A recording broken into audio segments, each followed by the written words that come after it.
घरगुती गॅस सिलेंडरचा पुरवठा वाढवण्यासाठी विक्रेत्यानं नागपूर खंडपीठात धाव घेतली आहे। आज या प्रकरणामध्ये सुनावणी झालेली आहे। केंद्र सरकार पेट्रोलियम मंत्रालय कॉन्फिडन्स पेट्रोलियम इंडिया कंपनीला हायकोर्टानं नोटीस पाठवलेली आहे। सोमवारी पुन्हा एकदा हायकोर्टामध्ये सुनावणी होणार आहे। अमर काणे आमचे प्रतिनिधी सध्या फोन लाईनवरून आपल्या सोबत आहेत। अमर, घरगुती गॅस सिलेंडरचा पुरवठा वाढवण्यासाठी आता विक्रेत्यानं थेट नागपूर खंडपीठात धाव घेतली आहे। काय अधिकची माहिती?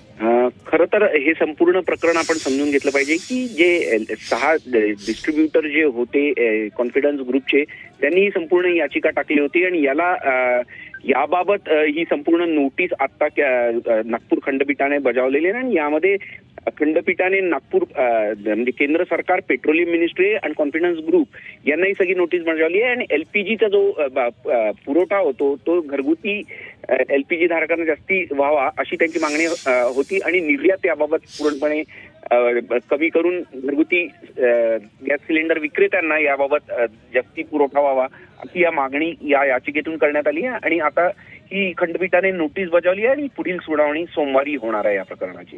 निश्चितच त्यामुळे आता या सुनावणीकडे देखील लक्ष लागलेलं आहे। धन्यवाद अमर या सविस्तर माहितीसाठी। सोमवारी पुन्हा एकदा या प्रकरणामध्ये हायकोर्टात सुनावणी होतीये। विक्रेते थेट हायकोर्टामध्ये गेलेले आहेत। पुरवठा वाढवण्यासाठी त्यांनी थेट कोर्टामध्ये धाव घेतली आहे।